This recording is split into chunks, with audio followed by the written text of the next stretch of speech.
shall we three meet again? In thunder, lightning, or in rain? When the hurly-burly's done, when the battle's lost and won. That will be ere the set of sun. Where the place Upon the heath. Let's meet with Macbeth. Fair is foul and foul is fair, over through the fog and the filthy air. Fair is foul and foul is fair, over through the fog and the filthy air. Fair is foul and foul is What the bloody man is that? Has he reported the revolt? This is the sergeant, who like a good and hardy soldier did fight against my captivity. Hail, brave friend, tell to the king the knowledge of the battle as thou didst leave it. doubtful it stood, as two spent swimmers that do cling together and choke their hearts. The merciless rebel Burnham Wood, with men and horsemen supplied from the western isles of Ireland, and fortune smiling showed like a rebel's whore. But all's too weak for brave Macbeth. Well, he deserves that name, disdaining fortune with his brandished steel which smoked with bloody execution. He faced the traitor, and unseen him from the nave to the chaps, and fixed his head upon our battlements. Oh, valiant cousin, worthy gentleman! Clarke, King of Scotland's Clarke, no sooner justice had, but valour armed compelled these skipping Irish to trust their heels. But the Norwegian lord, surveying vantage with refurbished arms and new supplies of men, began a fresh assault. This made this not our captains Macbeth and Banquo. Yes, as sparrows eagles or the hare the lion. If I say sooth, I must report. They redoubled strokes upon the foe to bathe in blood. I cannot tell. I am faint. My gaseous cry for help. So what my words become thee as thy wounds. Go, get you surgeons. Who comes here? The worthy Thane of Ross. What a haste looks through his eyes. A look that seems to speak things strange. God save the king. Whence came thou, worthy Thane? From Fife, great king, where the Norwegian banners flout the sky, fan our people cold. Norway himself, with terrible numbers, assisted by that most disloyal traitor, the Thane of Cawdor, began a dismal conflict, till that Athena's bridegroom, lapsing proof, confronted him, arm against arm, point against point, and word, to conclude, the victory fell on us. Great happiness! No more that Thane of Cawdor shall deceive me. Go pronounce his present death, and with his former title greet Macbeth. I'll see it done. What he hath lost, noble Macbeth hath won.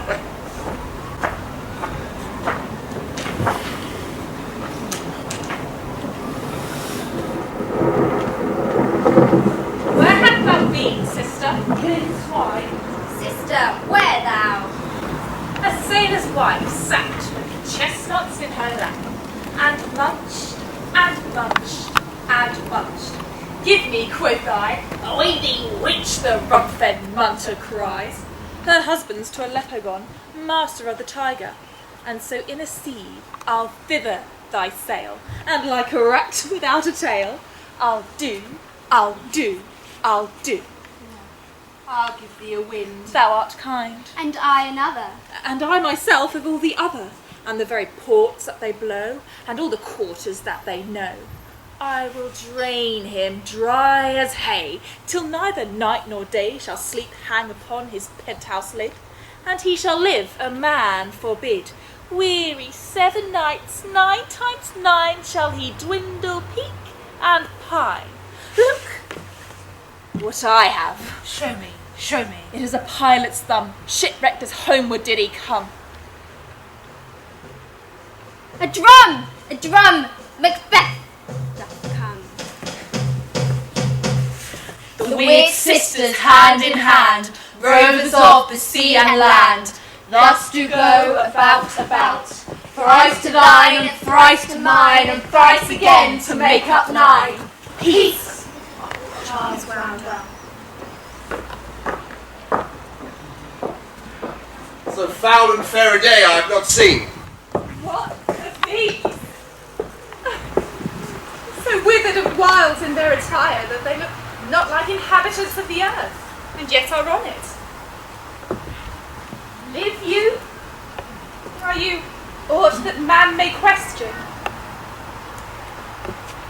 You seem to understand, as each at once grisly fingers lay upon your skinny lips.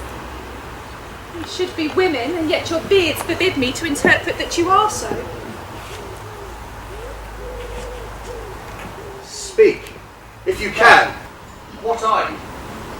All hail Macbeth! Hail to thee, Thane of Glance! All hail Macbeth. Hail thee, Thane Cawdor! all hail Macbeth. Thou shalt be king hereafter. Good sir, why do you start and seem to fear things that do sound so fair? In the name of truth, are ye fantastical? Or that indeed which outwardly ye show? My noble partner, you greet with present grace and great prediction of noble having and royal hope. To me you speak not. If you can look into the seeds of time and say which grains will grow and which will not, speak then to me, who neither beg nor fear your favours nor your hate. Hail! Hail! Hail. Lesser than Macbeth, and greater. Not so happy yet, much happier. Thou shalt get kings though thou be none. So all hail Macbeth and Banquo. Banquo and Macbeth, all hail! Stay, you imperfect speakers, tell me more. By my father's death I know I'm Thane of Glance, but how of Cawdor? Thane of Cawdor lives, a prosperous gentleman. And to be king stands not within the prospect of belief. Furthermore, to be Cawdor. Say from whence you owe this strange intelligence, or why upon this blasted heath you stop our way with such prophetic greeting. Speak, I charge you.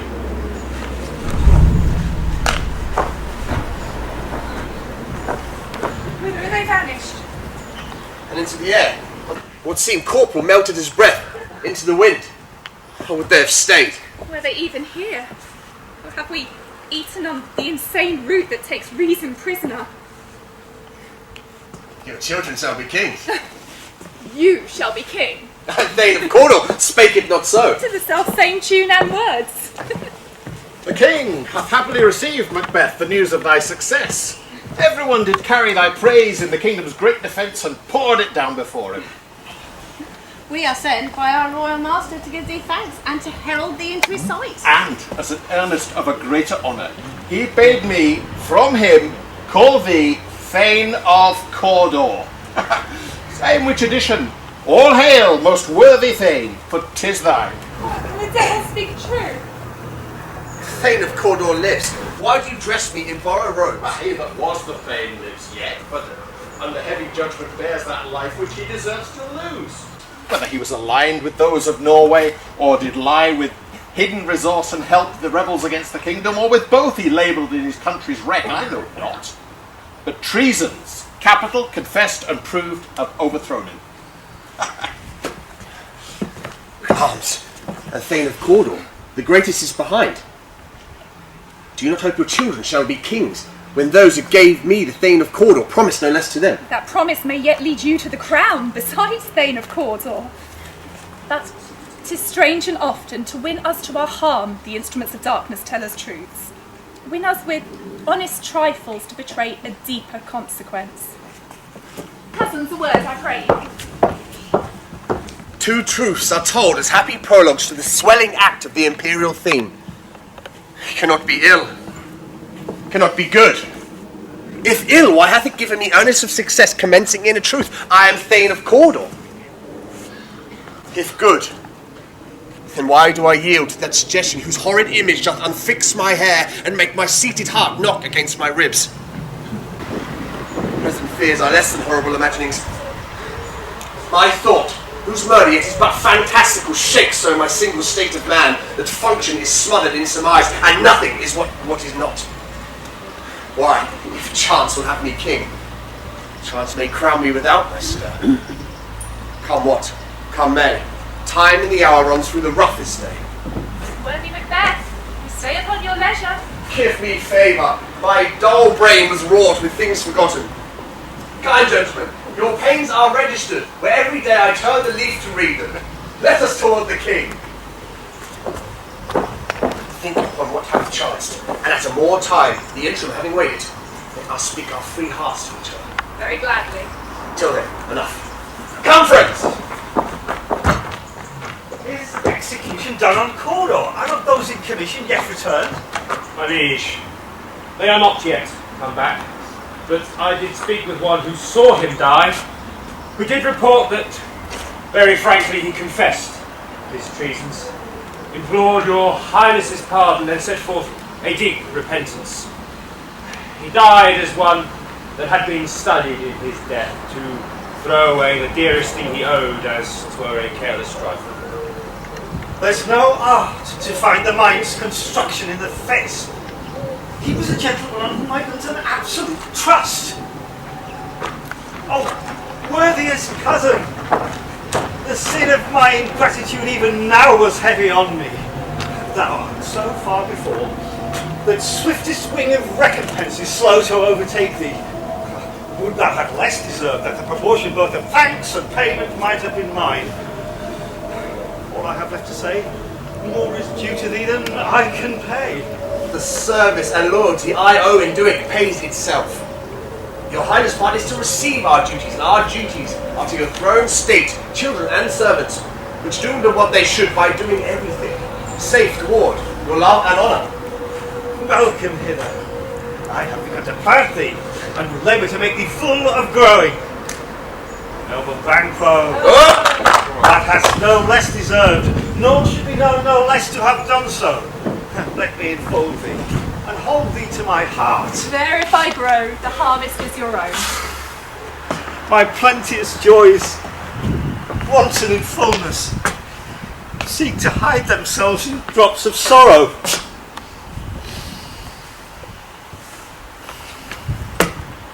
Sons, kinsmen, thanes, and you whose places are the nearest, know we will establish our estate on our eldest, Malcolm, whom we name hereafter the Prince of Cumberland.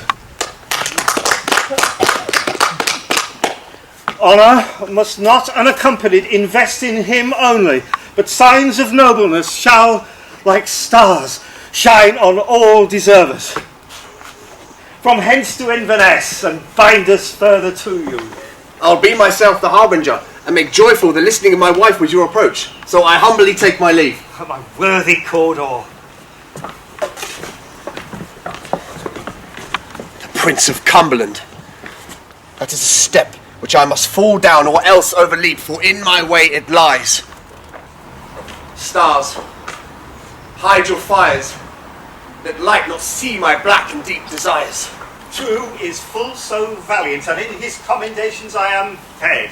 It is a banquet to me. Let's after him whose care is gone before us to bid us welcome. He is a peerless kinsman.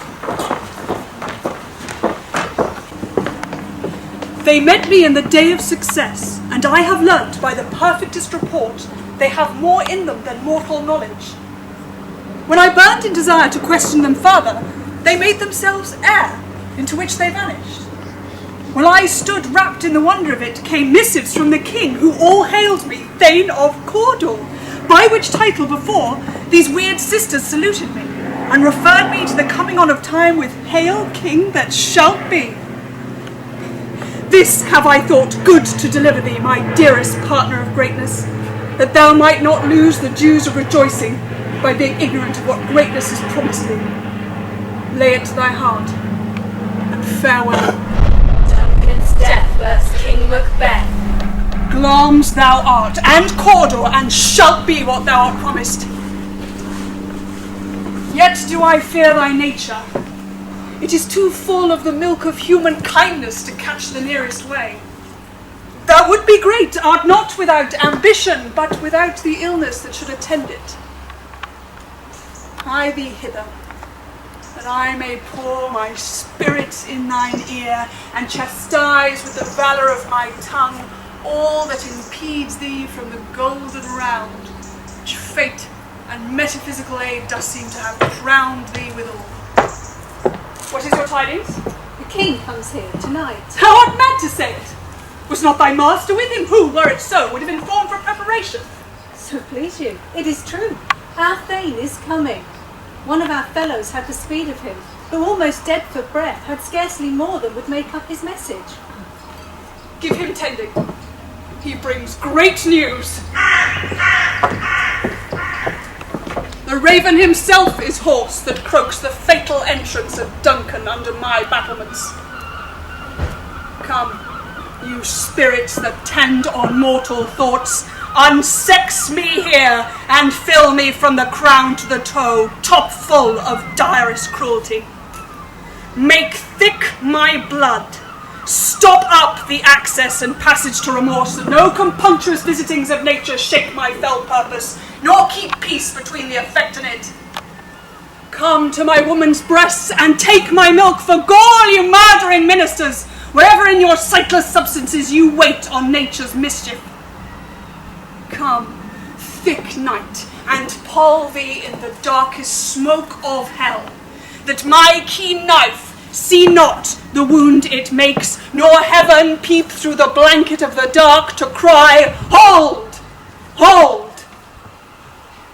Great love, worthy Cawdor, greater than both by the all-hail hereafter, thy letters have transported me beyond this ignorant present, and I feel now the future in an instant. My dearest love, Duncan comes here tonight. And when goes hence? Tomorrow, as he purposes. Oh, never shall sun that morrow see. Your face, my thane, is as a book where men may read strange matters. To beguile the time, look like the times. Bear welcome in your hand, your eye, your tongue. Look like the innocent flower, but be the serpent under it. He that's coming must be provided for, and you will put this night's great business into my dispatch, which shall to all our nights and days to come give solely sovereign sway and masterdom. We will speak further. Only look clear. To alter favour ever is to show fear. Leave all the rest to me.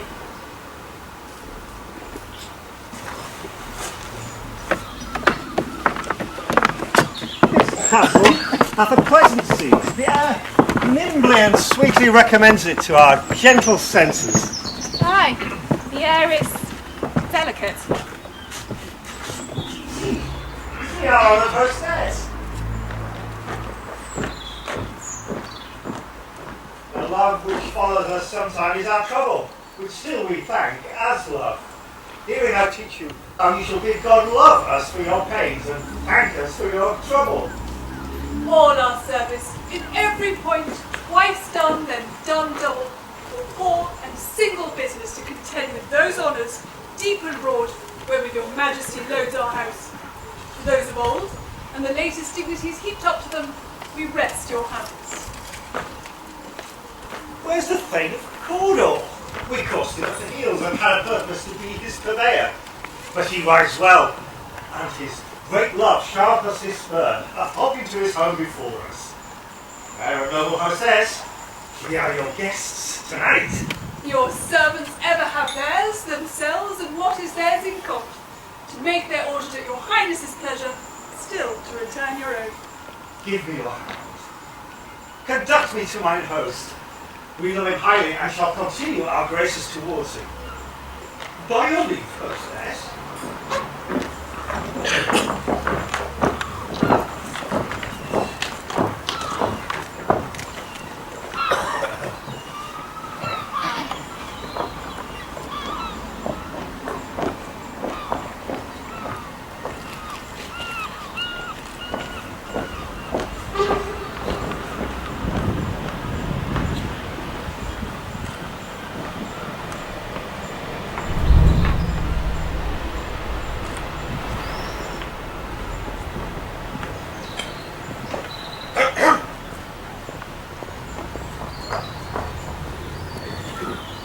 done when it is done, it is well it were done quickly.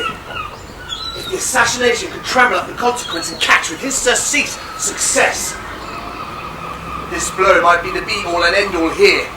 But here, upon this bank and shoal of time, would jump the life to come. And in these cases we still have judgment here, that we but teach blood instruction to return to plague the inventor.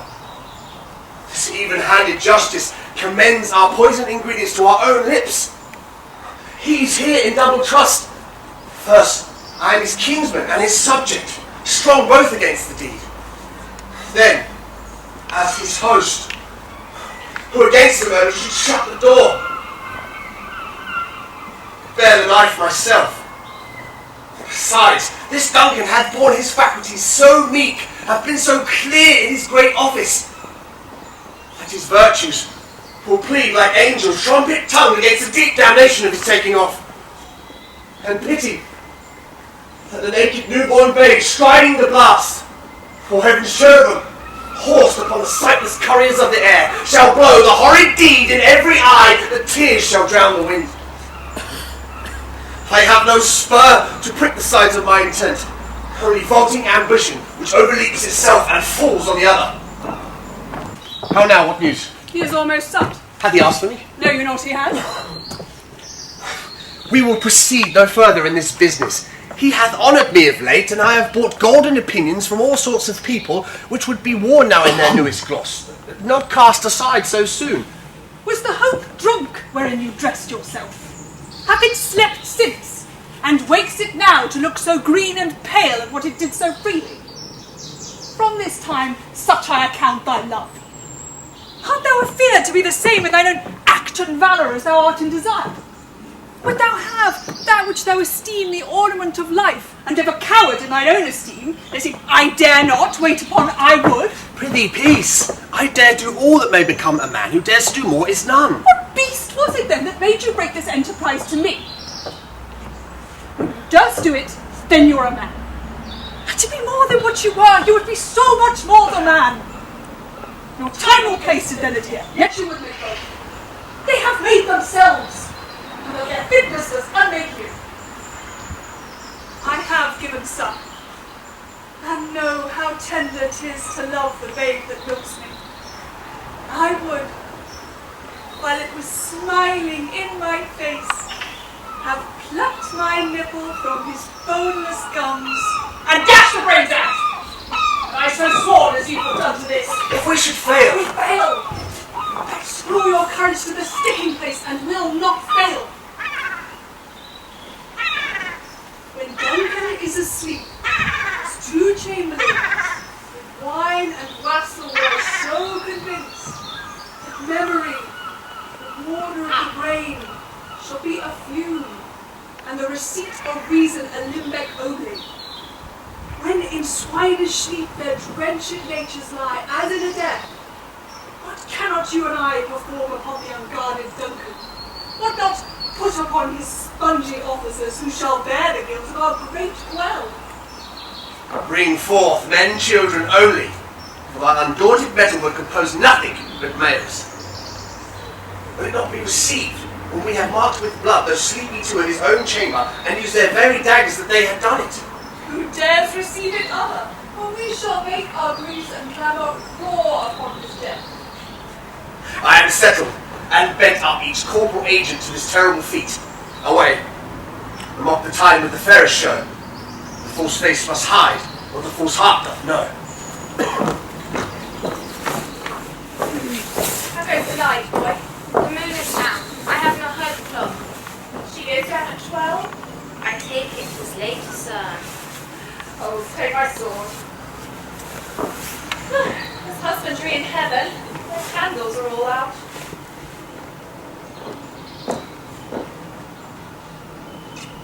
Take me back to. A heavy summons lies like lead upon me. And yet I would not sleep. Merciful powers, restrain in me these cursed thoughts that nature gives way to in repose. Give me my sword. Who's that? Ooh, a friend! What, sir? in unusual pleasure, and sends forth great largesse to your offices. This diamond, he greets your wife by the name of most kind hostess, and shuts up in measureless content. Being unprepared, I will pay the service in effect which shown elves have wrought. All's well. I dreamt last night of the 3 weird sisters. To you, they have shown some truth. I think not of them. Yet, when we can entreat an hour to serve, we will spend it on some words upon that business, if you would grant the time. At your kind leisure. If you shall cleave to my intent, I will make honour for you. So that I lose none in seeking to augment it, but still keep my bosom franchised and allegiance clear, I shall be counselled. Good. Repose the while. Thanks, sir. The likes to you.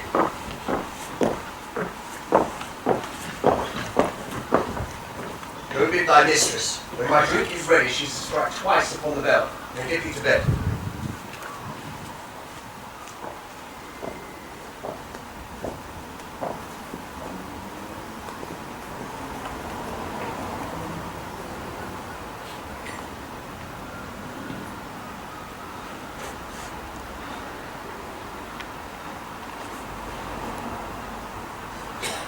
Is this a dagger, which I see before me? The handle toward my hand.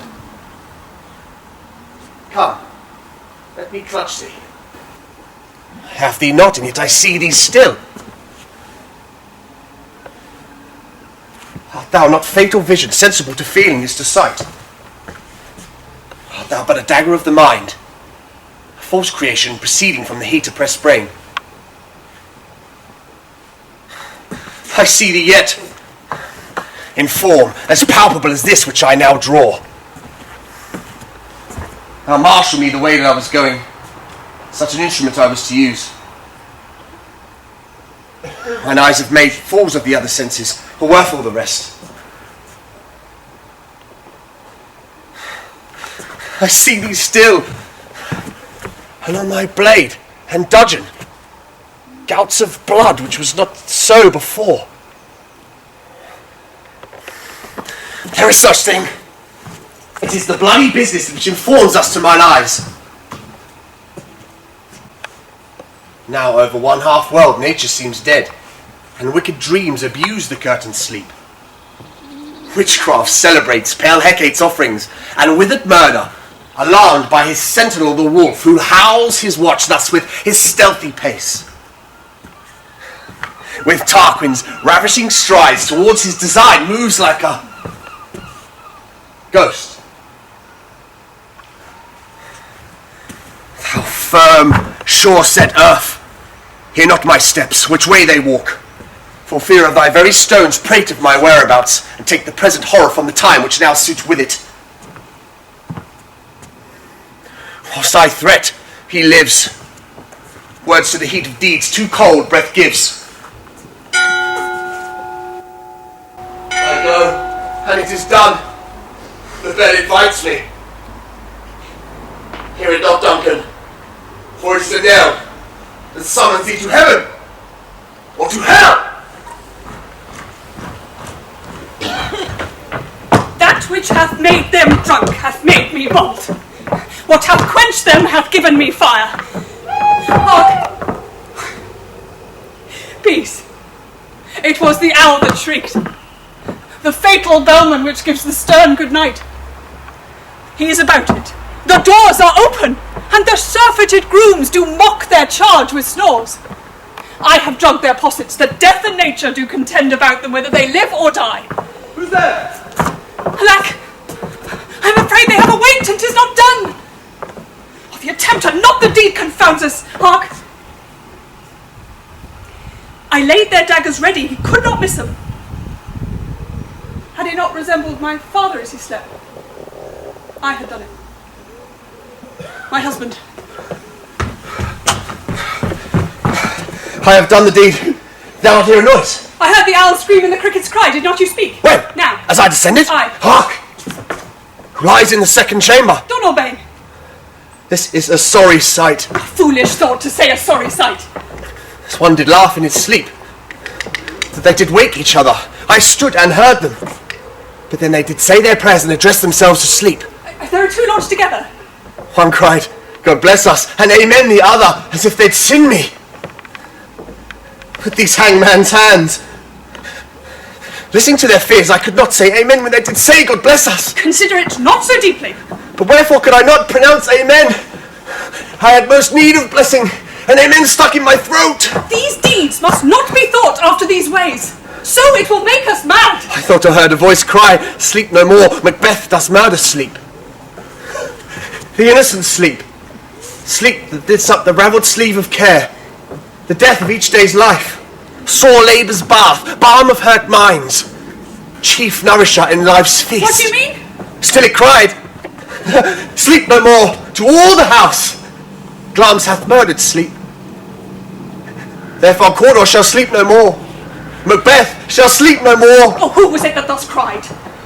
Why, worthy thing, you do unbend your noble strength to think so brain-sickly of things. Go, get some water and wash this filthy witness from your hands. Why did you bring these daggers from the place? They must lie there. Go, carry them and smear the sleepy grooms with blood. I'll go no more. I'm afraid to think what I have done. Look on it again. I dare not. Infirm of purpose. Give me the daggers. The sleeping and the dead are but as pictures. 'Tis the eye of childhood that fears a painted devil. If he do bleed, I'll gild the faces of the grooms withal, for it must seem their guilt. Whence is that knocking? How is with me that every noise appalls me? What hands are these? They pluck out my eyes. Will all great Neptune's ocean wash this blood clean from my hand? No. This, my hand, would rather the multitudinous seas incarnadine make in the green one. Red.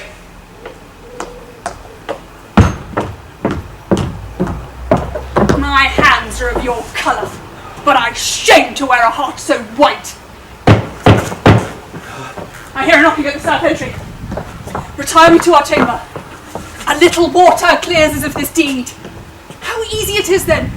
Your constancy has left you unattended.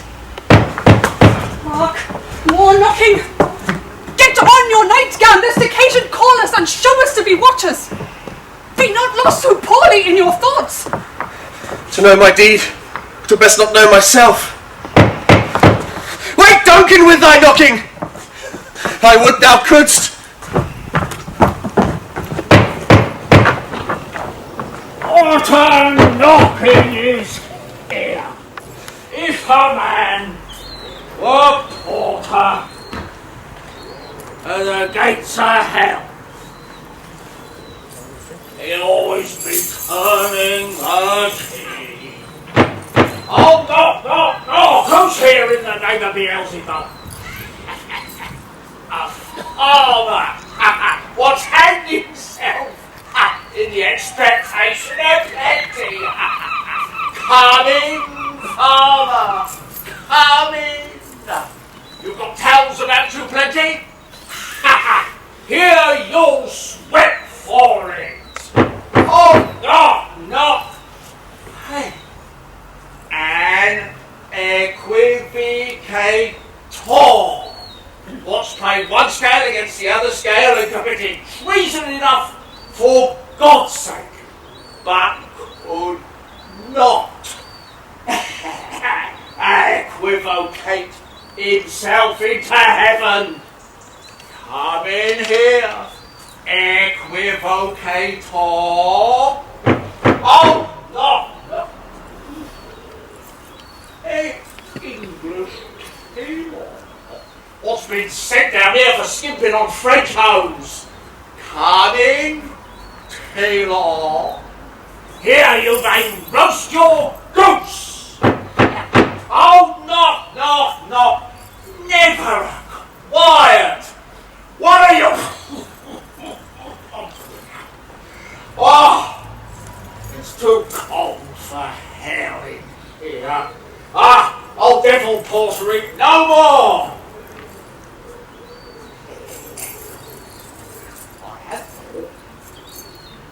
in here some of all the professions what go the primrose path to the everlasting bonfire. Anon. Anon. I pray you, remember the porter.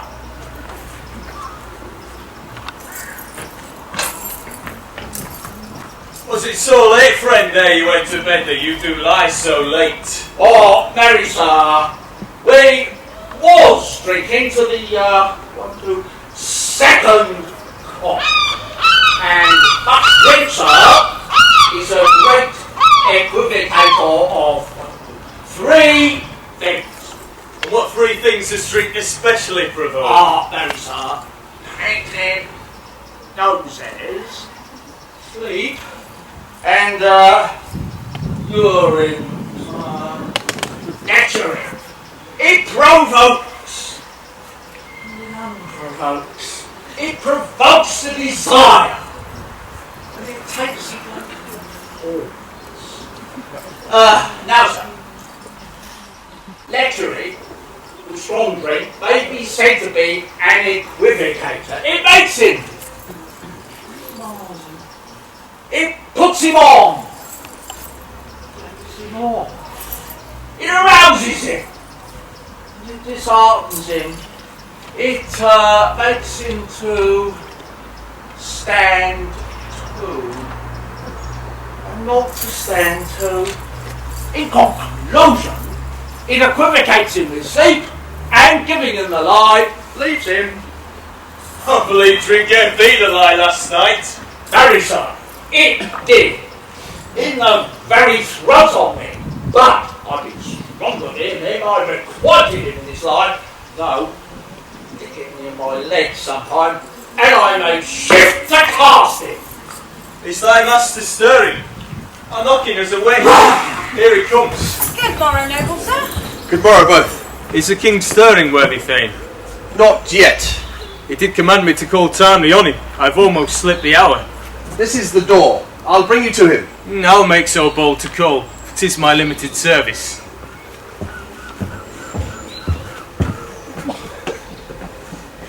'Twas a rough night. Where we lay, our chimneys were blown down, and they say lamenting's heard in the air.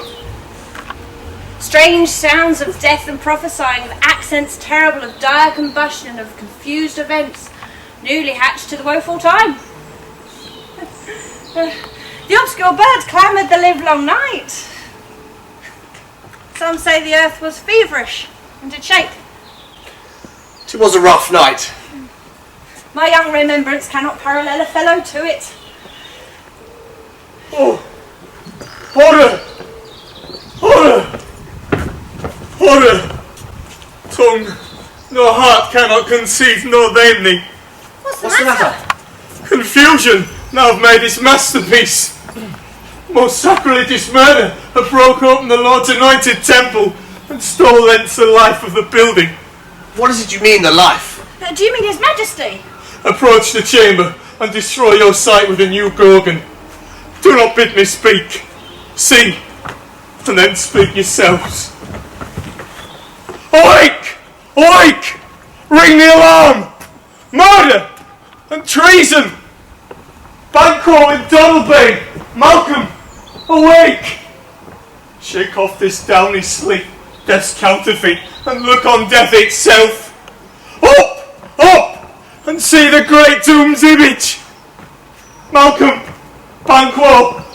As from your graves rise up like sprites to countenance this horror! Ring the bell!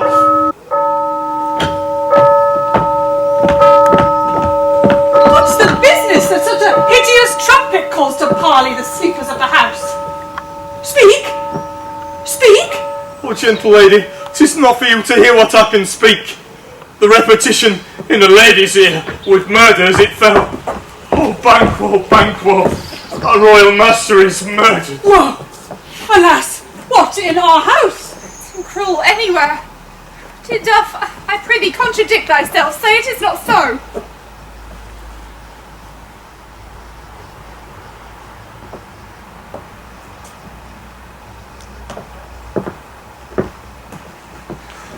Had I died an hour before this chance, I had lived a blessed life. For from now there is nothing serious in mortality. All is but toys. And all that's left is the mere lees in this vault to brag of.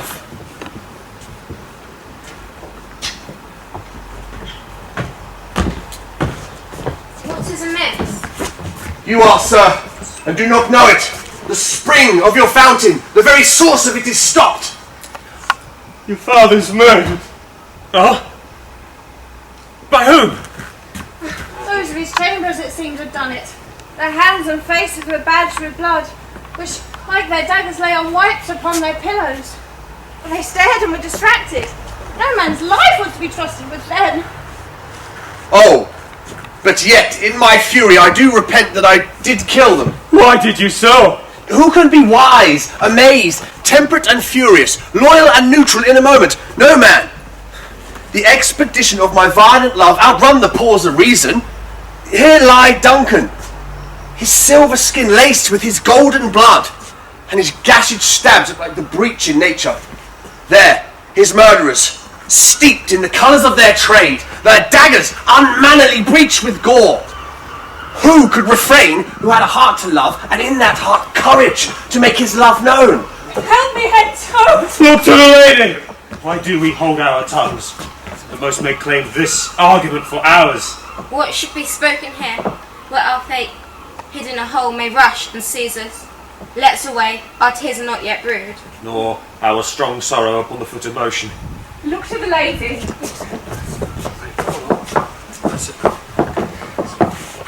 When we have our naked frailties hid, that suffer in exposure, let us meet and question this most bloody piece of work to know it further. Fears and scruples shake us. In the great hand of God I stand, and thence against the undivulged pretence I fight off treasonous malice. And so do I. So. Let's briefly put on manly readiness and meet in the hall together. Well contented.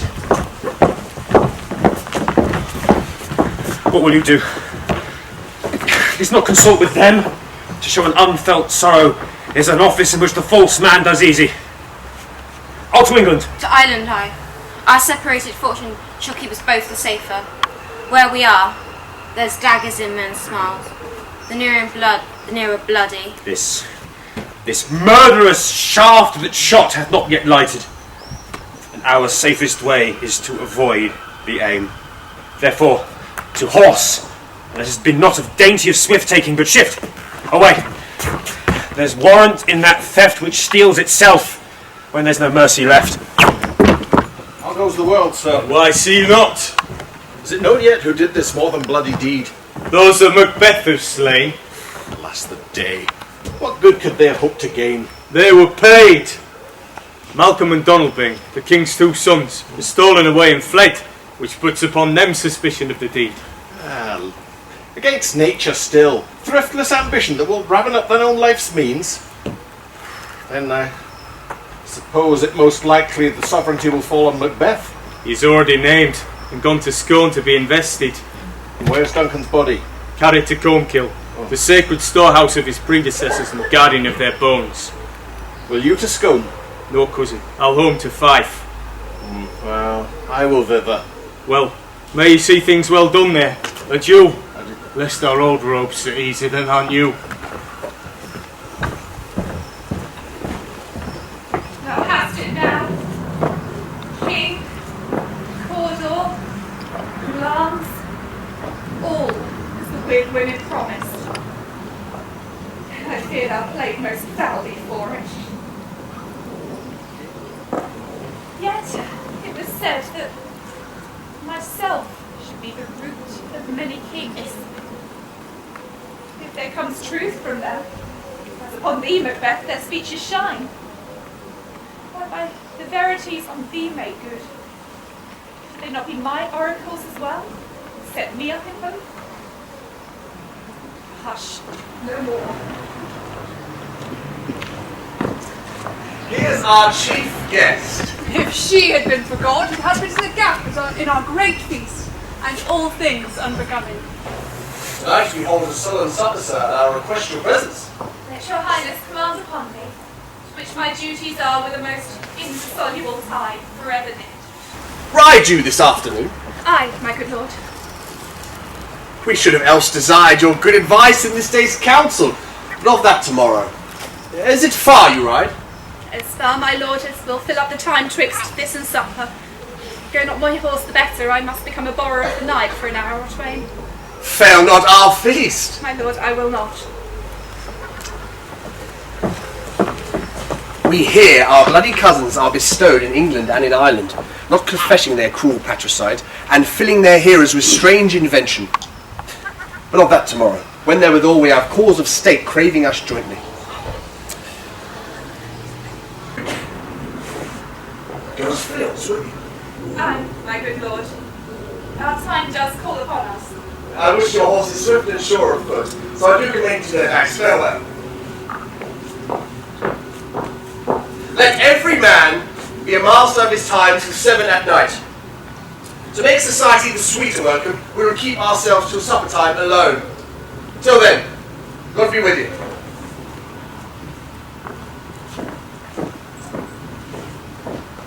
Send those men our pleasure. They are, my lord, outside the palace gates. Bring them before us. And in his royalty of nature reigns that which would be feared. 'Tis much he dares, and to that dauntless temper of his mind he hath the wisdom that doth guide his valour to act in safety. There is none but he whose being I do fear, and under him my genius is rebuked. He chipped the sisters when they first put the name of king upon me, and bade them speak to him. Then, prophet-like, they held him father to a line of kings. Upon my head they placed a fruitless crown, and a barren sceptre in my grip, no son of mine succeeding. If it be so, if Banquo's issue have I filed my mind. For them, the gracious Duncan, have I murdered. Put rankers in the vessel of my peace only for them.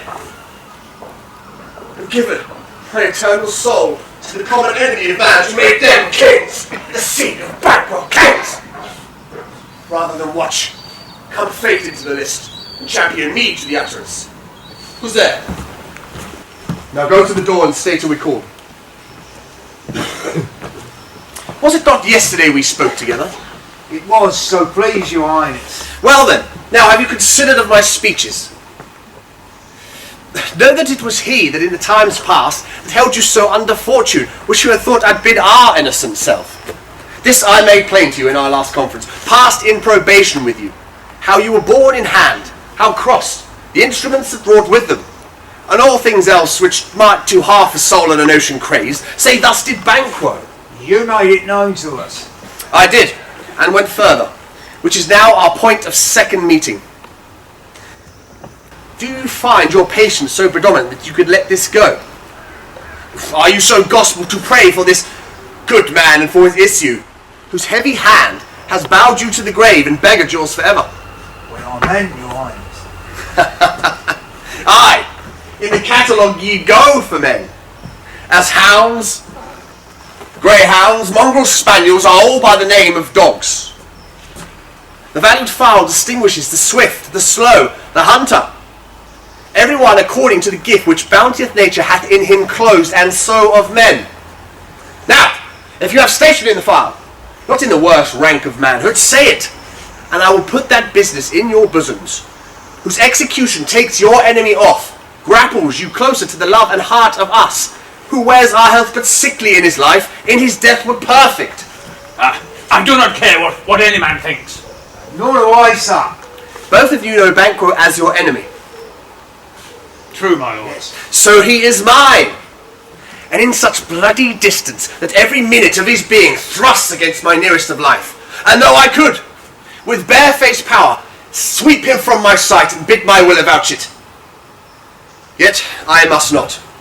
For certain friends, who are both his and mine, whose loves I must not drop, but wail in his fall, who I myself struck down, Thence it is, I do need your assistance. Masking the business from common eye for sundry weighty reasons.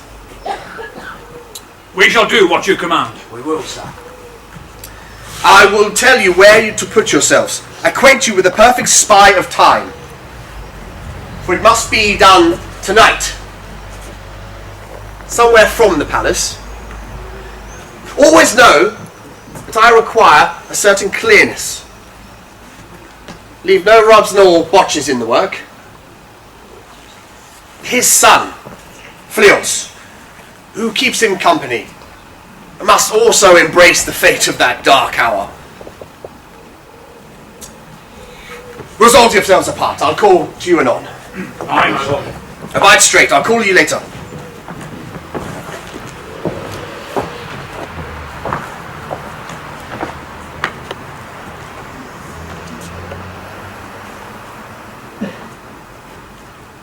Banquo, it is concluded.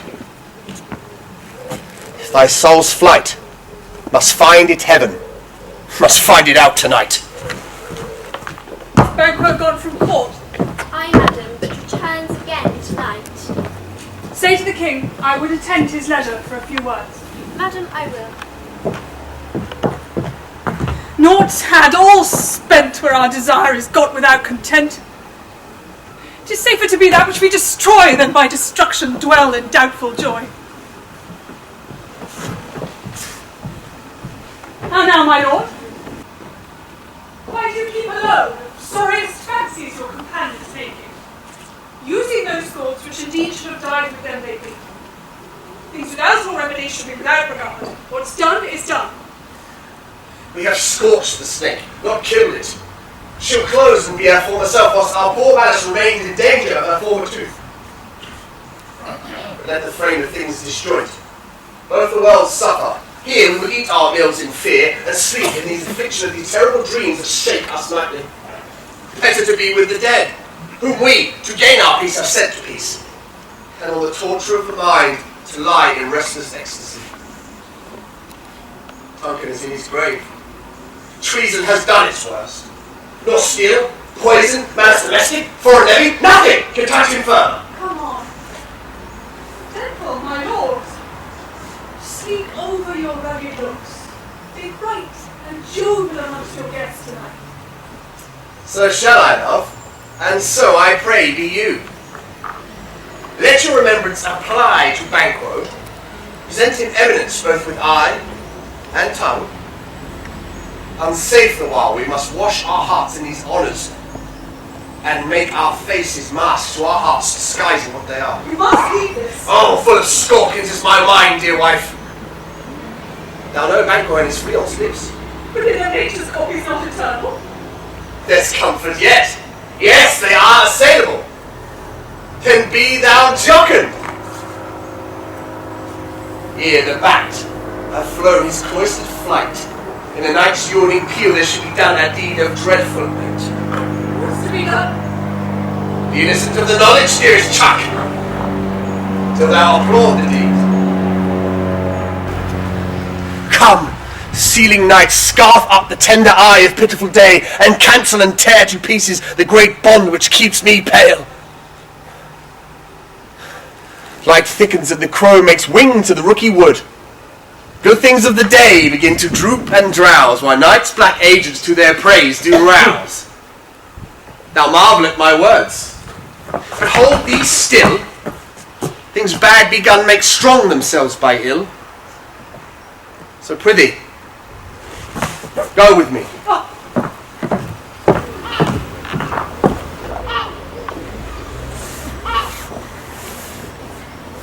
who did bid thee join with us?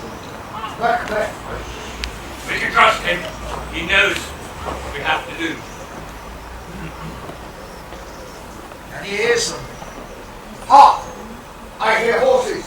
Give us some light now, ho! He goes about. He must be heard. About half a mile she will go, as others do. Hence to the palace gate make their walk. A light! A light! 'Tis she! It'll rain tonight. Let it come down! Oh!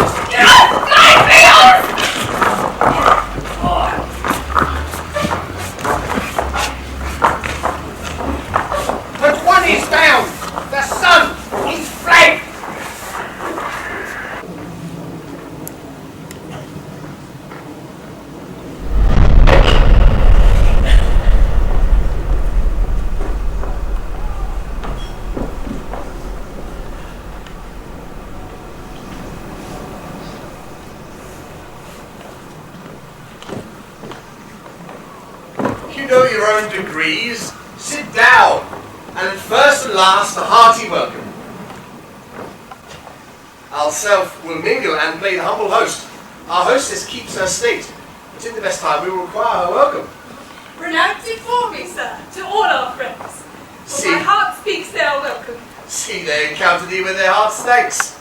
Be large in mirth, anon, we drink that measure a table round.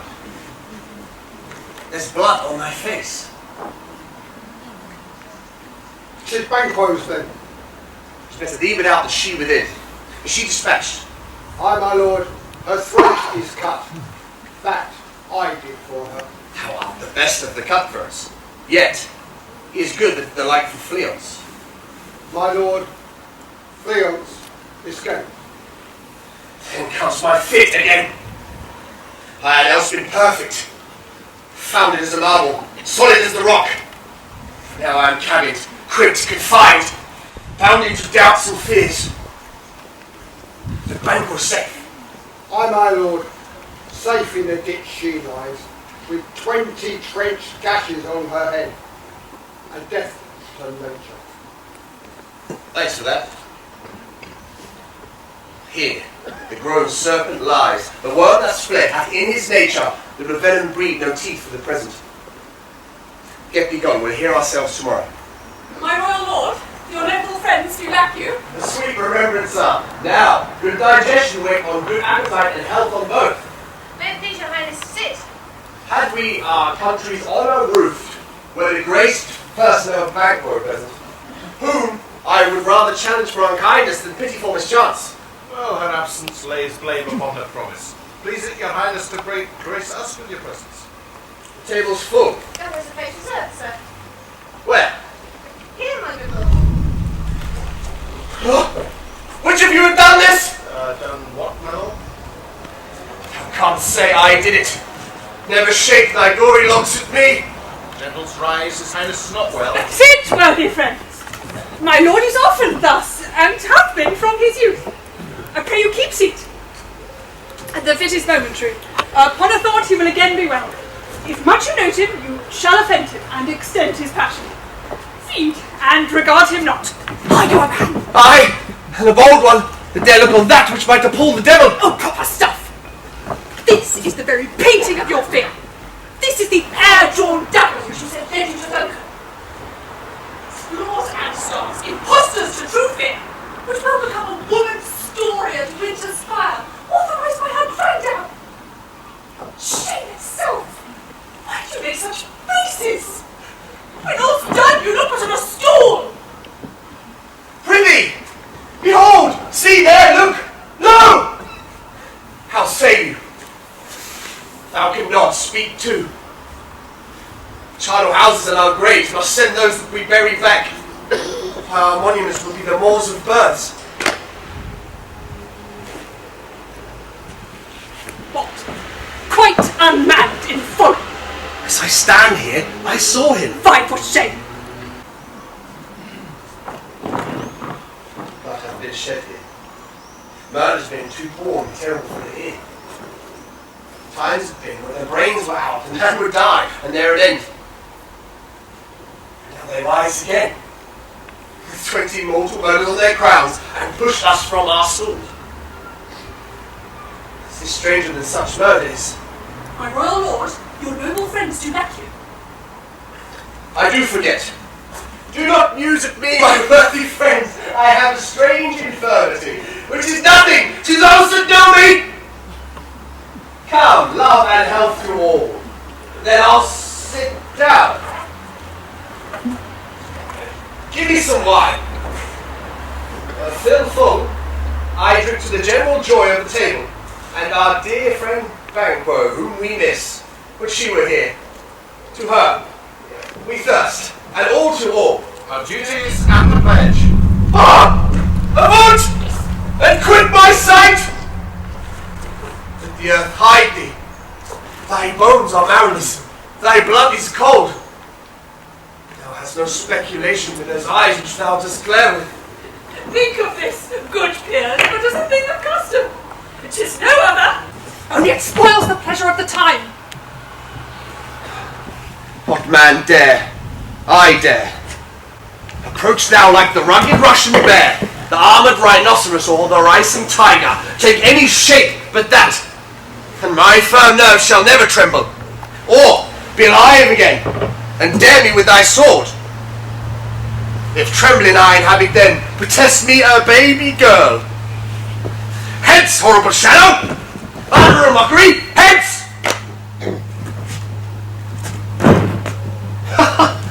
Why? So being gone, I am a man again.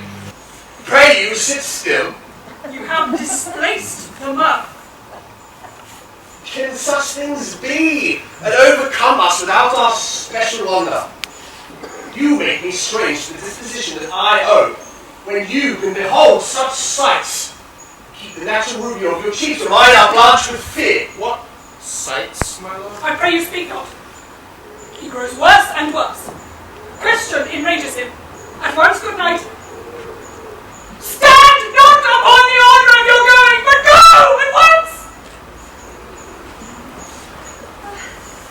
As I help attend His Majesty. Kind good night to all.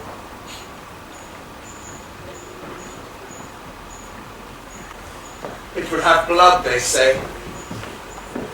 Blood will have blood.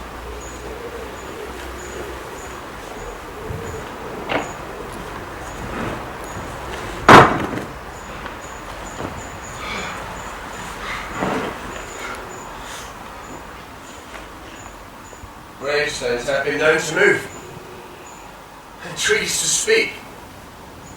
Augurs and understood relations have by magpies and rooks brought forth the most secret man of blood. What is the time of night? Almost at odds with morning, which is which. How say you that Macduff denies his person at our great bidding? Did you send to him, sir? I hear, by the way, but I will send. In his house and all others, I keep a servant fed. Tomorrow I will to the weird sisters, more shall they speak. For I am bent to know by the worst means the worst. All causes shall give way. I am in blood, stepped in so far. Should I wade no more? It was as tedious as go over. Things I have in head that will to hand, which must be acted ere they may be scared. You lack the season of all natures. Sleep. Come, will to sleep. My strange and self-abuse is initial fear that wants hard use. We are yet but young indeed. All the speeches have but hit your thoughts, which I can interpret further. Only I say, things have been strangely born. Oh, the gracious Duncan, pitied of Macbeth, marry he was dead. Oh, and the right valiant Banquo walked too late, which it might say, if it please you, Fleance killed, for Fleance fled. Men must not walk too late. Oh, and who cannot want the thought how monstrous it was that Malcolm and Donalbain should kill their gracious father? Damned fact. Oh, and how it did grieve Macbeth. Did he not straight in pious rage the two delinquents tear that were the slaves of drink and thralls of sleep?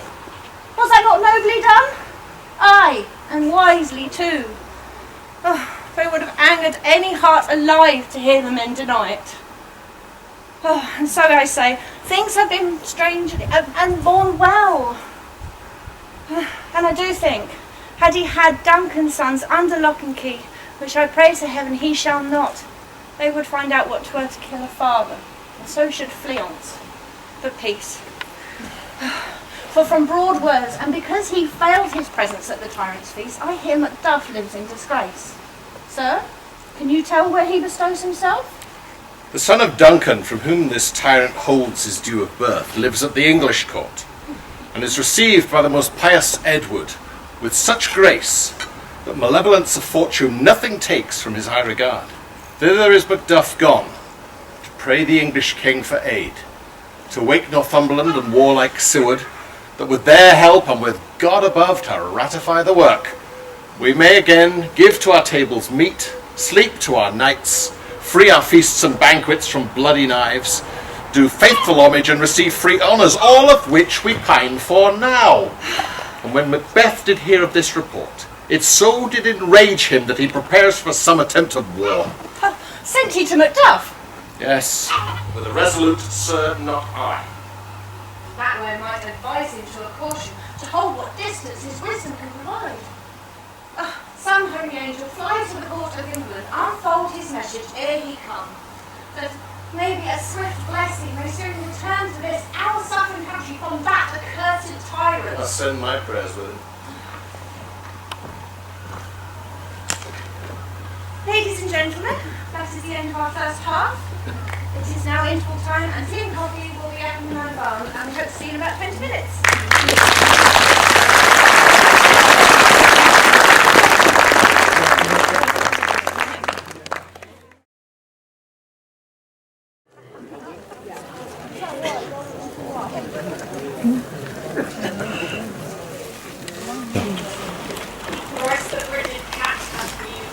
Thrice and once the hedge pig whined. Hark your cries, 'tis time, 'tis time.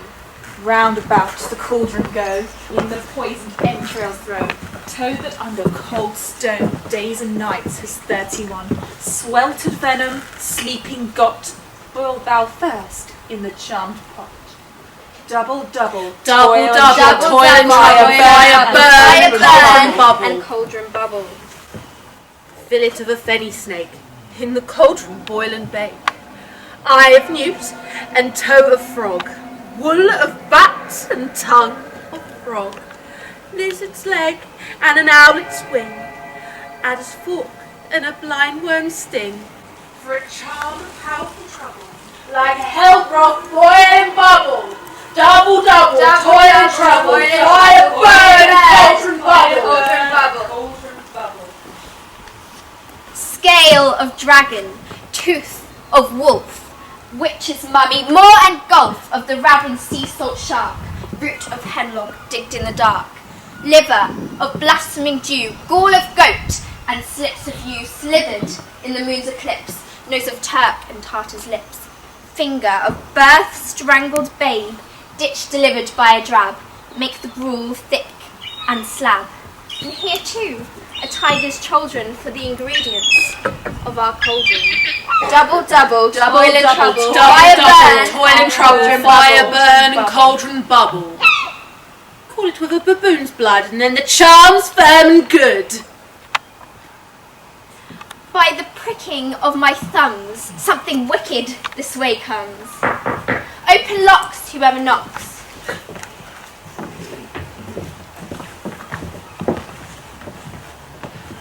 How now, you secret black and midnight hags, what is it you do? A deed without a name. I conjure you, by that which you profess, however you come to know it, answer me. Though you untie the winds, and let them fight against the churches, though the yeasty waves confound, swallow navigation up, answer to me what I ask. Speak. Demand. We'll answer. Wouldst thou hear it from our mouths, or from our masters? Call 'em, let me see 'em. Pour in sow's blood that had eaten her 9 farrow, and grease that's sweating from the murderer's gibbet, throw into the flame. Come high or low, thyself and office deftly show. Tell me, thou unknown power. He knows thy thought. Hear his speech, but say thou naught. Macbeth, Macbeth, Macbeth, beware MacDuff. Beware the Thane of Fife. Dismiss me. Enough. For thy good caution, thanks. Thou hast harped my fear aright. But one word more. He will not be commanded. Here's another, more potent than the first. Macbeth, Macbeth, Macbeth. At my 3 ears, ideally. Be bold, bloody, resolute. Laugh to scorn the power of man, for none of woman born shall harm Macbeth. And live, Macduff. Need I fear thee? And yet, I'll make sure, it's double sure, I'll take a bond of fate. Until pale-hearted fear it lies in sleep in spite of thunder. What's this? That rises like the issue of a king, upon its baby brow and round and top of sovereignty. Listen, but speak not to it. Be lion-melted, proud, and take no care who chase, who threats, or where conspirers are. Macbeth shall never vanquish me, not until great Burnham Wood to high Dunsinane Hill shall come against him. That can never be. Who can bid the tree fix his earthbound root? Sweet bodements, good. Yet, my heart begs to know one more thing. Tell me if thou art can tell so much. Will Banquo's issue ever reign in this kingdom? Seek to know no more. I will be satisfied. Deny me this, an eternal curse fall on you. Let me know. Where are they? Gone? Let this time stand accursed in the calendar. Go over there. Come. What's your grace's will? Saw you the weird sisters. No, my lord. Came they not by you? No, indeed, my lord. Fecked be the air where they ride, and damn to all those that trust them. I heard the galloping of a horse. Who was it came by? 'Tis 2 or 3, my lord, and send word that MacDuff has fled to England. Fled to England? Aye, my lord. Time thou anticipatest my dread exploits. Castle of Macduff I will surprise, seize upon Fife. If to the edge of the blade his wife, his babes, and all those unfortunate souls that trace him in his line, though boasting like a fool, this deed I'll do before this purpose call. Where are these gentlemen? Bring me to them.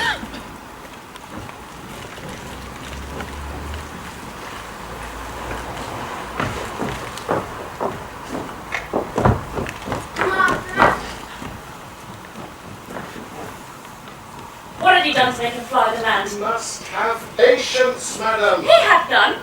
His flight was madness. When our actions do not, our fears do make us traitors. You know not whether it was his wisdom or his fear. Wisdom! To leave his wife, to leave his babes, his mansion and his titles in a place from whence himself does fly. He loves us not.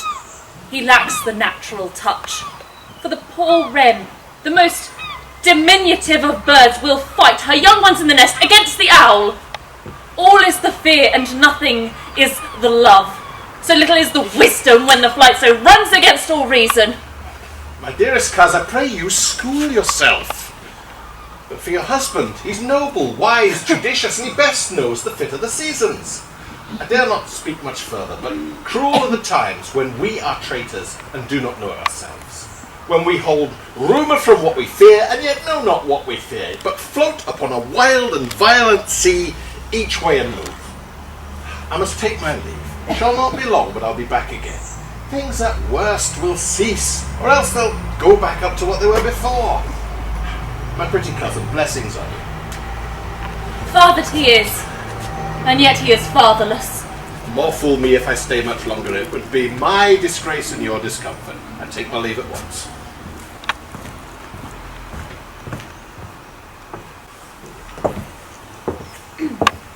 Sirrah, your father's dead. And what will you do now? How will you live? As birds do, Mamma. What? With worms and with flies? With what I get, I mean. And so do they. Poor bird. Thou would never fear the net nor line, the pitfall nor the gin. Why should I, Mamma? Poor birds, they are not set for. My father is not dead, all you're saying. Yes, he is dead. And how wilt thou do for a father? Nay, how will you do for a husband? Why, I can buy me 20 at any market. Then you're bound to sell again. Thou speaks with all thy wit, and yet in faith with wit enough for thee. Was my father a traitor? Aye, that he was. What is a traitor?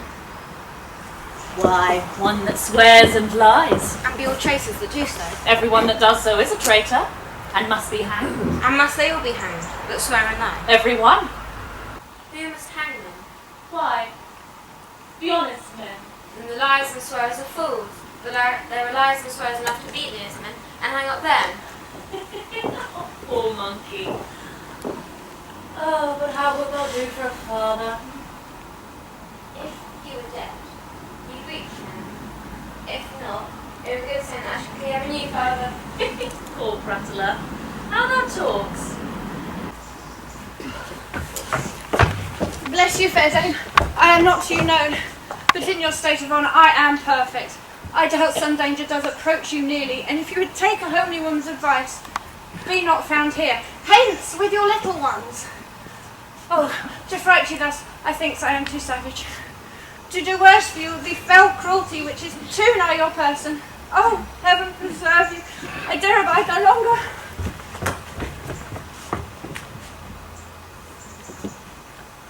Whither should I fly? I have done no harm! But I see now I am of this earthly world, where to do harm is often laudable, and to do good sometime accounted dangerous folly.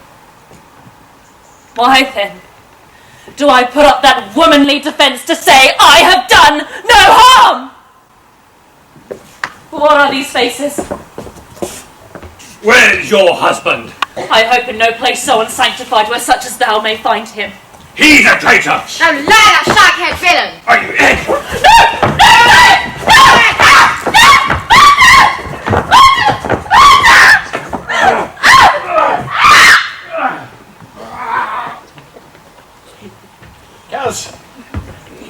Cuz, what art thou?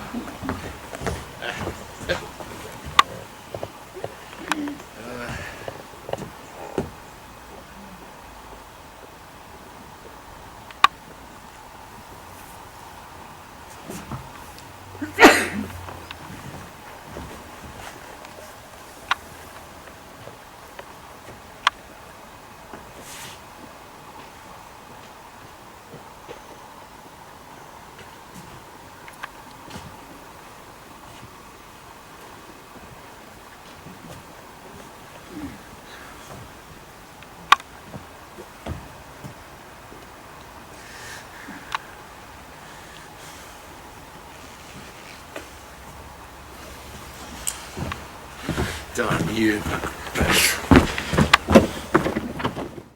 Let us seek out some desolate shade, and there weep our sad bosoms empty. Let us rather hold fast the mortal sword, and like good men, bestride our downfall and birth them. Each new morn, new widows howl, new orphans cry, new sorrows strike heaven on the face, that it resounds as if it felt with Scotland, and yelled out like the syllable of dolour. What I'll believe, I'll wail. What no believe, and what I can redress as I shall find the time to, friend, I will. Of what you have spoke it may be so. Perchance, this tyrant, whose sole name blisters our tongues, was once thought honest. You have loved him well, he hath not touched you, yet. I'm young, yet something you may deserve of him through me, so wisdom as to offer up a weak, poor, innocent lamb to appease an angry god. I am not treacherous. But Macbeth is. A good and virtuous nature may recoil in an imperial charge, but I shall crave your pardon. That which you are my thoughts cannot transpose. Angels are bright still, though the brightest fell. All things foul must wear the brows of grace, yet grace must still look so. I've lost my hopes. Perchance, even there where I did find my doubts, why, in that rawness, left you wife and child? Those most precious motives, those strong knots of love, without leave-taking? But I pray you, let not my jealousies be thy dishonours, but mine own safeties. You may be rightly just, whatever I shall think. Bleed, poor country. Great tyranny. Lay thou thy bases sure. For goodness dare not check thee. Wear thou thy wrongs. The title is a field. Fare thee well, Lord. I would not be the villain that thou think for the whole space that's in the tyrant's grasp. Be not offended. I speak not as in absolute fear of you. I think our country sinks beneath the yoke.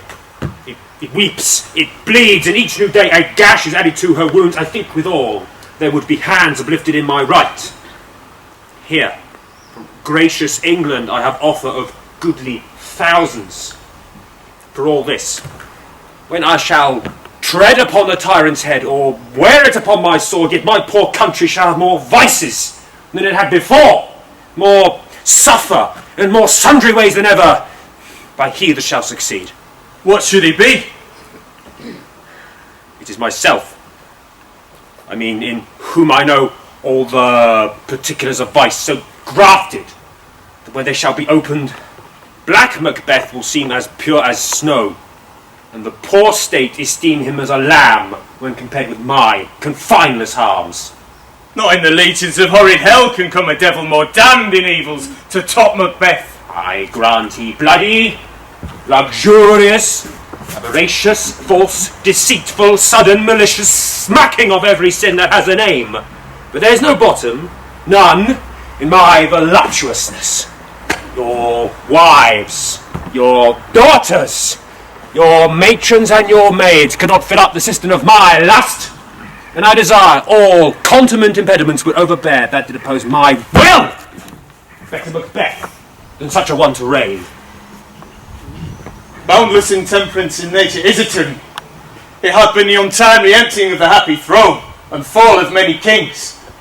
But do not fear to take upon you what is yours. You may convey your pleasures in a spacious plenty, and yet seem cold the time you may so hoodwink. We have willing dames enough. There cannot be that vulture in you to devour so many as will to greatness dedicate themselves. With this, there grows in my most ill-composed affection such a stauncherous avarice that were I king, I should cut off the nobles for their lands, desire his jewels and this other's house, and my more having would be as a sauce to make me hunger more. I should forge quarrels unjust against the good and the loyal, destroying them for wealth. This avarice grows deeper, sticks with more pernicious root than summer seeming lust, and it had been the sword of our slain kings. Yet do not fear, Scotland have treasures to fill up your will, of your mere own. All these are portable, with other graces wait. I have none. The king becoming graces as justice, verity, temperance, perseverance, sturdiness, lowliness, mercy, devotion, courage, fortitude. I have no relish of them, but abound in the division of each several crime, acting it many ways. Nay, had I power, I should pour the sweet milk of concord into hell, abhor the universal peace, confound all unity on earth. Oh, Scotland, Scotland! Such a one be fit to govern? Speak. I am as I have spoken. Fit to govern? No. Not even to live! O nation, miserable, with an untitled tyrant bloody sceptred, when shalt thou see thy wholesome days again? Since the truest interdiction of thy throne by his own addiction stands accursed, and does blaspheme his breed. Thy royal father was a most sainted king. The queen that bore thee, often upon her knees and on her feet, died every day she lived. Fare thee well. These evils thou repeat upon thyself have banished me from Scotland. Oh, my breast, thy hope ends here. MacDuff, this noble passion, child of integrity, hath from my soul wiped the black scruples, and reconciled my thoughts to thy good truth and honour. Devilish Macbeth, by many of these trains, has sought to win me into his power. But God above, deal between thee and me, for even now I put myself to thy direction, and unspeak mine own detraction. Here abjure the taints and blames I laid upon myself for strangers to my nature. I am yet unknown to woman, never was forsworn, scarcely did covet what was mine own, at no time broke my faith, would not betray the devil to his fellow, and delight no less in truth than in life. My first false speaking was this upon myself: what I am truly is thine, and my poor country's to command. Whither, indeed, before thy ear approach old Seward, with 10,000 warlike men was already at a point setting forth. Now we'll together, and the chance of goodness be like our warranted quarrel. Why are you silent?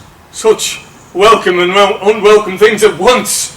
'Tis hard to reconcile. See, who comes here? My countryman, yet I know him not. My ever-gentle cousin. Welcome hither. I know him now. Good God. Time to remove the means that makes us strangers. Sir, amen. Stand Scotland where it did. Alas, poor country, almost afraid to know itself. It cannot be called a mother, but a grave, where nothing, but who knows nothing, is once seen to smile, where sighs and shrieks and moans that rend the air are made, not marked, where violent sorrow seems a modern ecstasy, and the dead man's knell is scarce asked for who. And good men's lives expire before the flowers in their caps, dying or ere they sicken. Oh, relation, too nice and yet too true. What's the newest grief? That of an hour's age doth hiss the speaker. Each minute teems a new one. How does my wife? Why, well. And all my children? Well too. The tyrant has not battered at their peace. No, they were well at peace when I did leave them. Be not short of your speech. How goes it? When I came hither to transport the tidings which I have heavily borne, there ran a rumour among many worthy men that were out, which was to my mind witnessed the rather, for that I saw the power of the tyrant afoot. Now is a time of hope. You or I in Scotland would create soldiers, would make our women fight to doff their dire distresses. Be it their comfort. We are coming thither, and gracious England have lent us 10,000 men. I would I could answer such words with comfort, but I have words that should be howled out in the desert air where hearing should not latch them. What concern they? The general cause? Or is it a fee grief due to some single breast? No mind that's honest, but in it shares some woe, but the main part pertains to you alone. If it be mine, keep it not from me. Quickly, let me have it. Let not your ears despise my tongue forever, which shall possess them of the heaviest sound that ever yet they heard. I guess it. Your castle is surprised, your wife and babe savagely slaughtered. To relate the manner were on the quarry of these murdered deer to add the death of you. Merciful heaven! What, man? Never pull your hat upon your brows? Give sorrow words. The grief that does not speak whispers the overfought heart and bids it break. My children too. Wife, children, servants, all that could be found. And I must be from thence. My wife killed too. I have said. Be comforted. Let's make us medicines of this great revenge to cure this deadly grief. He has no children. Oh, my pretty ones. Did you say all? Oh, Hellkind. Oh, what? Oh, my pretty chickens in their down at one fell swoop. Dispute this like a man. I shall do so. But I must also feel it as a man. I cannot remember such things that were most precious to me. Did heaven look on, I would not take their part. Sinful MacDuff, they were all struck for thee. Not that I am, not for their own demerits, but for mine, fell slaughter on their souls. Heaven rest them now. Be this the whetstone of your sword. Let grief convert to anger. Blunt not the heart, enrage it. Oh, I could play the woman with mine eyes and braggart with my tongue. But, gentle heavens, cut short all intermission. Front to front, bring now this fiend of Scotland and myself. Within my sword's length set him. If he escape, heaven forgive him too. This tune goes manly. Come, Our power is ready. Macbeth is ripe for shaking, and the powers above put on their instruments. Receive what cheer you may. The night is long, but never finds the day.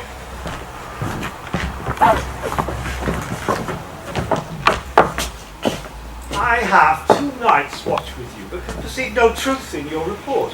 When was it she last walked? Since His Majesty went into the field, I have seen her rise from her bed, throw her nightgown upon her, unlock her closet, take forth paper, fold it, write upon it, read it, afterwards seal it, and again return to her bed, yet all this while in a most fast sleep. A great perturbation in nature to receive at once the benefit of sleep and do the effects of watching. In this slumbery agitation, besides her walking and other actual performances, what at any time have you heard her say? That, sir, which I will not report after her. You may to me, and 'tis most meet you should. Neither to you nor anyone, having no witness to confirm my speech. Look, here she comes. This is her very guise. And, upon my life, fast asleep. Observe her. Stand close.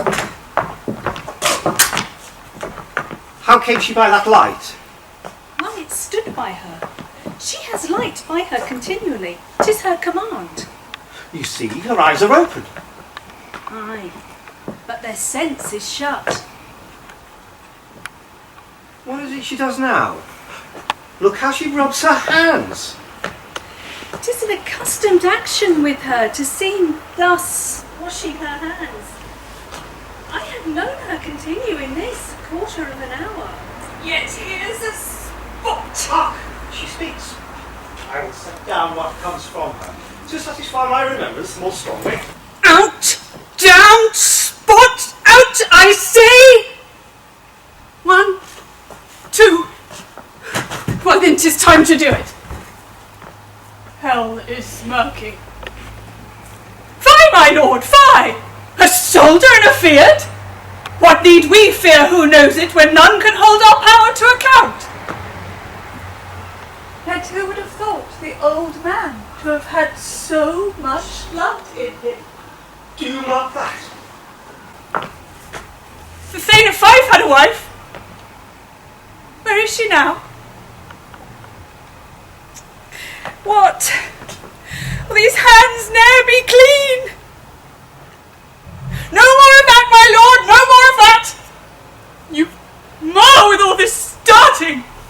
Go to, you have known what you should not. She has spoke what she should not. Of that I am sure. Heaven knows what she has known. Here's the smell of the blood still. All the perfumes of Arabia will not sweeten this little hand. Oh, oh. What a sigh is there. The heart is sorely charged. I would not have such a heart in my bosom for the dignity of the whole body. Well. How can it be, sir?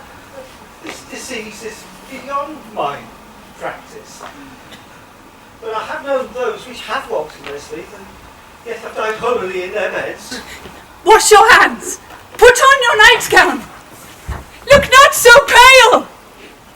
I tell you yet again, Banquo's buried. He cannot come out of his grave. Even so. To bed. To bed. There's knocking at the gate. Come, give me your hand. What's done cannot be undone. To bed. To bed. To bed. Will she go now to bed? Directly. Foul whisperings are abroad.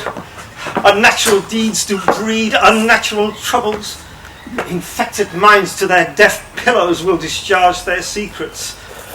More needs she the divine than the physician. God forgive us all. Look after her. Remove from her the means of all annoyance and still keep eyes on her. And so, good night. My mind she has mated and amazed my sight. I think, dare not speak. Good night, good doctor.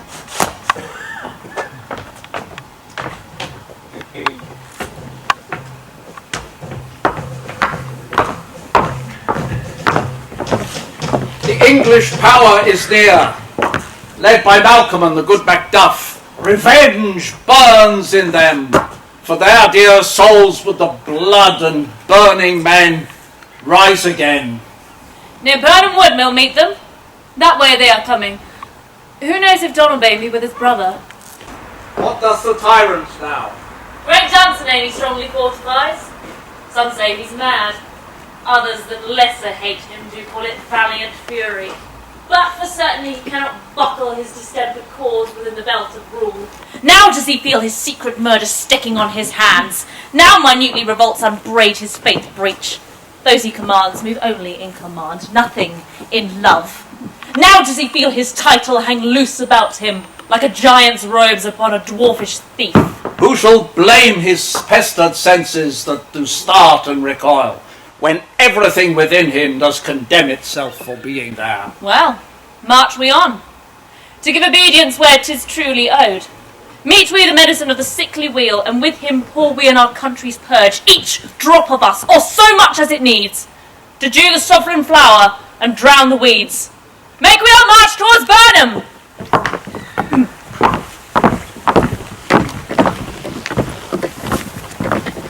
Bring me no more reports. Let them fly all. Till Burnham Wood remove to Dunsinane, I cannot taint with fear. What's the boy, Malcolm? Was he not born of woman? The spirits that know all mortal consequences have pronounced me thus. Fear not, Macbeth. No man that's born of woman shall ever have power upon thee. Then fly, false thanes, and mingle with the English epicures. The mind I sway by and the heart I bear shall never sag with doubt nor shake with fear. The devil damn thee black, thou queen-faced loon, where got thou that goose look? There are 10,000. Geese, villain! Soldiers, sir. Overread thy beer and prick thy face, thou lily-livered boy. What soldiers' patch? Death of thy soul, those linen cheeks are lying a counsellors to fear. What soldiers' wave face? The English force so please you. Go! Take thy face hence! Satan! I'm sick at heart when I behold. Satan, I say! His push will cheer me ever or deceit me now. I have lived long enough. My way of life has fallen into the sere, the yellow leaf, and that which should accompany old age, as honour, love, obedience, troops of friends, I must not look to have. But in their stead curses, not loud, but deep, mouth honour, breath. All that the heart would fain deny and dare none. Satan! What is your gracious pleasure? What news more? All is confirmed, my lord, that was reported. I'll fight till from my bones my flesh be hacked. Give me my armour. 'Tis not needed yet. I'll put it on! Send out more soldiers. Skir the country round. Hang those that talk of fear. Give me my armour. How fares your patient? Not so sick, my lord, as she is troubled with thick-coming fancies that keep her from her rest. Cure her of that. Can thou not minister to a mind diseased, pluck from the memory a rooted sorrow, and raise out the written troubles of the brain with some sweet, oblivious antidote? Cleanse thy stuffed bosom of that perilous stuff which weighs heavy upon the heart. Therein the patient must minister to himself. Throw physic to the dogs. I'll none of it. Come, put my armour on. Give me my sword. Seaton, send out more soldiers. Doctor, the things fly from me. Come, sir, dispatch. If thou could, Doctor, cast the water of my land, find her disease, and purge it to a sound and pristine health, I would applaud thee to the very echo that should applaud again. Pull it off, I say! If thou could, Doctor, what purgative drugs would scour these English heads? Hear thou of them? Aye, my good lord, your royal preparation makes us hear something.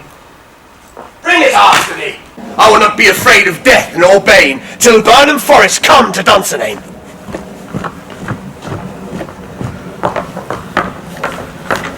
Were I from Dunsinane away and clear, profit again should hardly draw me here. Cousins, I hope the days are near at hand that Chambers will be safe. We doubt it not. What is this wood before us? The wood of Burnham. Let every soldier hew him down a bough and bear it before him. Thereby shall we shadow the numbers of our host and have discovery in report with us. Shall be done. We hear that the confident tyrant remains in Dunsinane and will endure our setting up before him. 'Tis his main hope, for where there is advantage to be given both, more and less have given him a revolt, and none serve with him, but constrained things and arts are absent too. That I just sent you to attend the true event, and put me on industrious soldiership, To which end, advance for war. Hang our banners out on the outward walls. The cry is still, they come. Our castle will laugh a siege to scorn. Here, let them lie, till famine and disease eat them up. Were they not forced with us those that were meant to be ours, we would have met them dareful, beard to beard, and beat them backward home. Wherefore was that cry? It is the cry of a woman, my lord.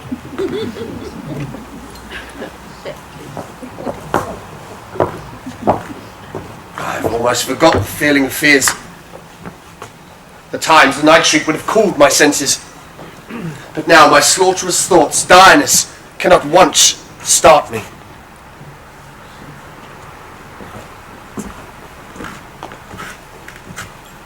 Wherefore was the cry?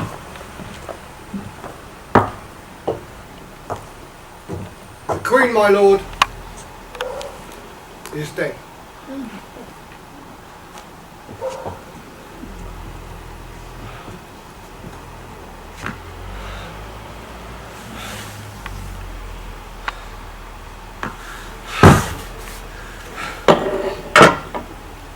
She should have died hereafter.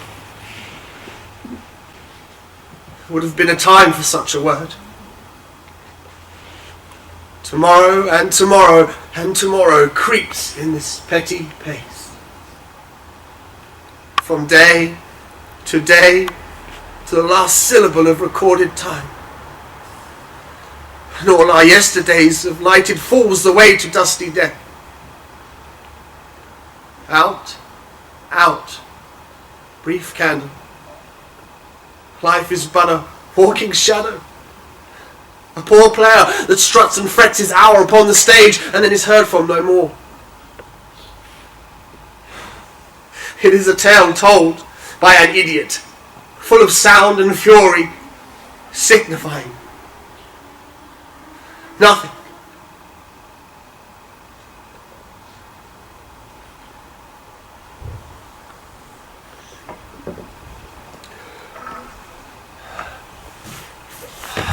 Thou comes to use thy tongue, thy story quickly. I bring you my report, sir, but I don't know how to tell you. Well, say, sir. I was standing my watch upon the hill. I looked out over Burnham, and I tell you, the wood moved. Liar and slave. Punish me if I tell you a lie, sir, but I tell you, the wood moved. If thou speaks false, upon the next tree thou shalt hang alive, till famine cling thee. If thou speaks sooth, I care not if thou dost believe much. I begin to pull in resolution, and doubt the equivocation of the fiend that lies like the truth. fear not till Burnham Wood remove to Dunsinane, and now a wood come toward Dunsinane. Arm, and out! If he which he avouches does appear, there is no flying hence nor tarrying here.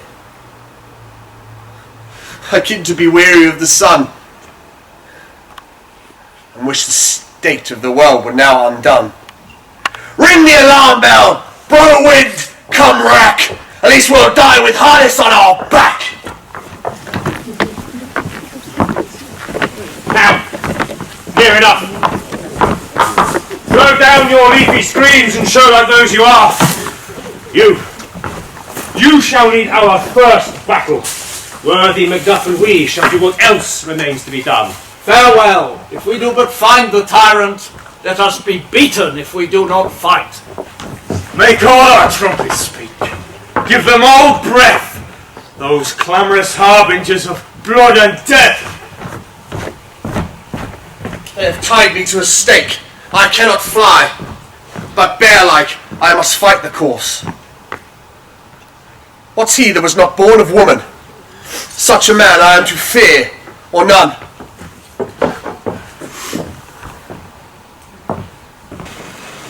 What is thy name?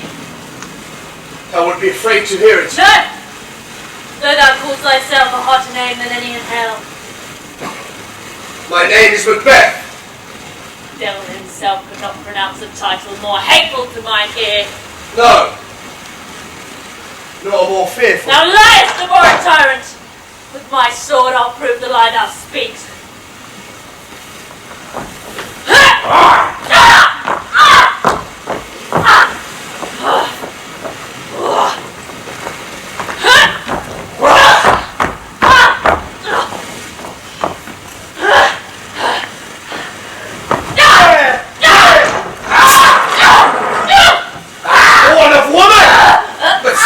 I smiled. Weapons laughed and scorn, brandished by one that of woman born.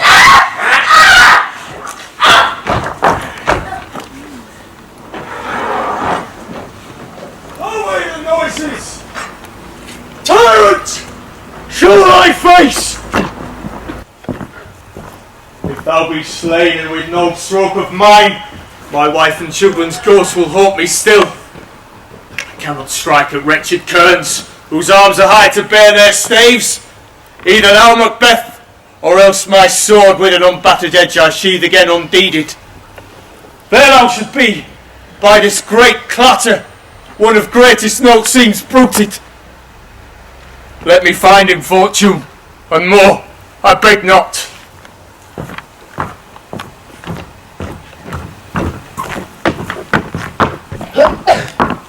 The castle is deadly razed. The tyrant's men do with both sides fight, and the thanes do nobly in the war. The day is nearly ours. Little remains to be done. We have met with foes that strike beside us. Sir, enter the castle.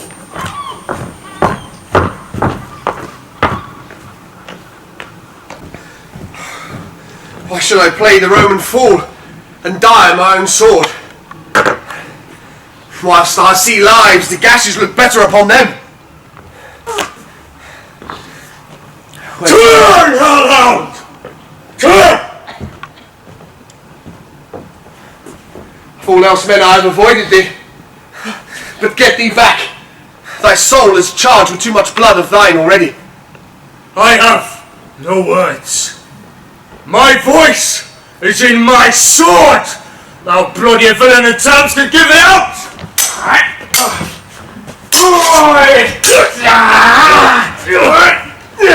Thou losest labour!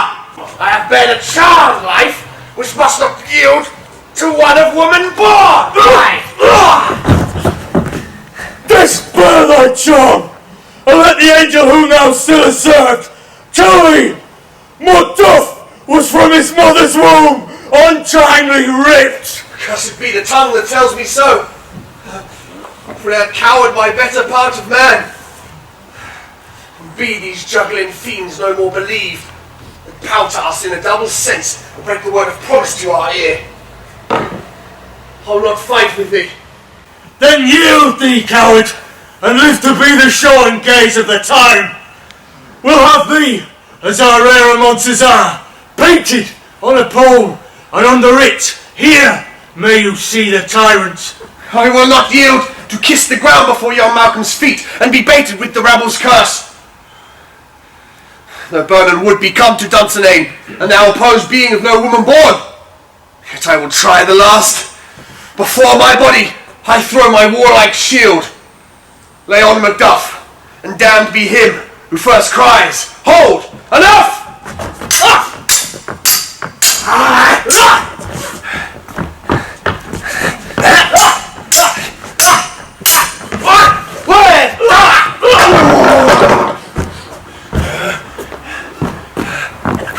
Pick it up.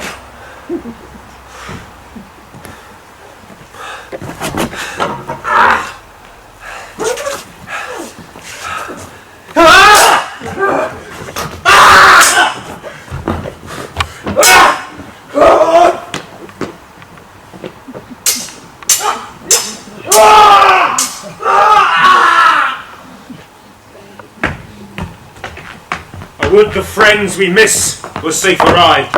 Some must go off, and yet by this I see before me, today's glorious has been cheaply won.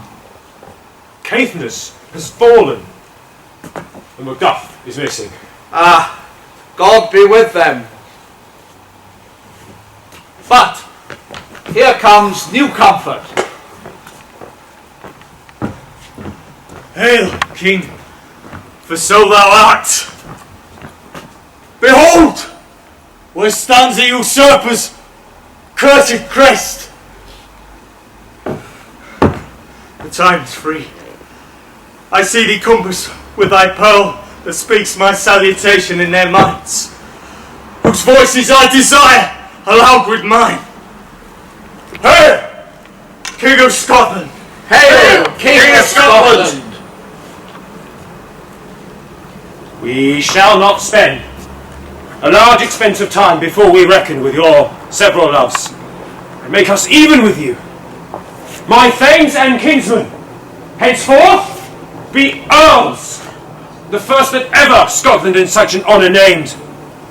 What's more to do, which would be reckoned newly with the time as calling home our exiled friends abroad that fled the snares of watchful tyranny, producing forth the cruel ministers of this dead butcher, and his fiend-like queen who has distort by self and violent hands did take off her life.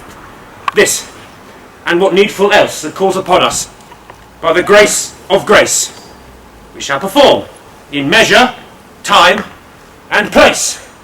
So thanks to all at once, and to each alone, whom we invite to see us crowned at Scone! Hey!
Coming to see Macbeth. Our next production is Charles Dickens' A Christmas Carol. It's the Delaware Pavilion on the 6th, 7th and 9th of January 2016. There are 4 performances including a Saturday matinee. We hope to see you there.